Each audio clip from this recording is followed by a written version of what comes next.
Growing up, I loved to take pictures. And this is one of the classic cameras that I learned on. And one of the things that I loved to take pictures of was special places that we would go as a family.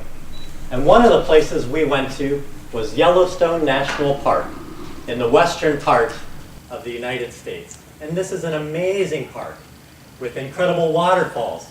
I take a picture. Incredible bison. I take a picture. Geysers. I take a picture. Took a picture of everything that I could find. Why do I take pictures? Well, for the same reason that probably many of you take pictures with your iPhone or other smartphones that you have. Because we want to remember what we have experienced, don't we? We want to relive what we've been through. The unfortunate thing is that while we can remember what we've been through, we can't actually go there again. We can't actually put ourselves back in that place once again. When I was in college, instead of the past, I began to think a lot about the future. And I became overly anxious about it. I thought a lot about who am I going to marry and what am I going to do with the rest of my life. And I became so consumed thinking about those things that it was difficult for me to be content with the present.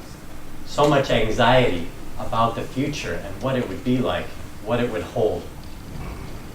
Some of you, I know I do, feel that same way about life right now. What does tomorrow hold for this country, for this world? It can produce a lot of anxiety, can't it? Well, as we think about the past or look to the future, the reality is that we live somewhere very different, don't we? We live right here, in the here and now, in the present.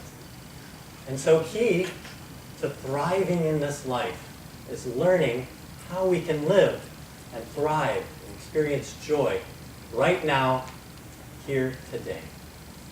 How do we do that? Well, one thing it doesn't mean is forgetting the past. Because history is filled with examples, my own life included, of how we don't learn from the things of the past. We need to learn from them to improve our decisions in the now to affect the future. It also doesn't mean that we forget about the future or don't think or don't plan ahead. But if you're like me, you can be overly anxious and worried about it, that you don't thrive in the now. It can also be thinking about the future too much and saying, once I've obtained this, or once I have this, or once I'm retired, then I'll be able to really enjoy life. Now I'm just suffering. But the reality is that day may never come, may it? And so if we can't learn to thrive and experience joy in the here and now, how will we experience it later on? Our life will just pass us by without really truly enjoying it. How do we do that? Well, it's not saying that life is not filled with difficulty, challenge, heartache, pain. Life is filled with those things. But it's realizing that life, we are all incredibly blessed beyond what we can even imagine. All of you, I am, we all are incredibly blessed. And in the midst of whatever we experience in life, we can experience true joy. We can learn to make lemonade out of whatever lemons life seems to be giving to us. How do we do that? Well, there's lots of things that we can enjoy. It can be photography. It can be swimming across the Bosphorus, as I shared last year. It can be cooking. It can be sports. It can be having a cup of tea with a friend. There are many things to enjoy in this life.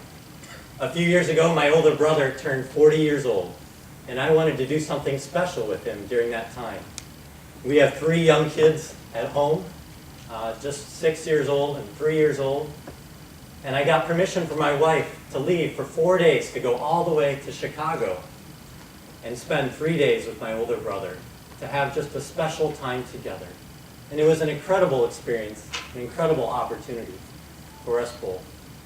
And so I'm so glad that I was able to grasp that moment in time and make the most out of it. Sad to say, there's many opportunities in life where I've missed the opportunity. I've missed the chance that I had to really experience life the way it could be because I focused on things that aren't really that important or that aren't that significant. And that's another part about thriving in this life. It's recognizing what is truly valuable and important. Now, it's important that I'm doing well, healthy, those things, but life is about way more than me. It's about way more than you, isn't it? As Elaine shared earlier, God created all of us. He created us with a purpose to know Him, to follow Him. Well, God also created each one of us in His image. And what that means is that we all have incredible value. I'm valuable. Every single one of you is incredibly precious and valuable in God's sight. And because of that, it's always the right time to love someone, to help someone, to forgive someone, to make a right or a wrong right.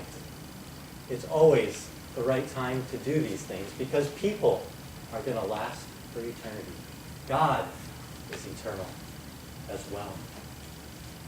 Over the years, unfortunately, a few of my friends have passed away, and I've been to funerals many times, both in America and here.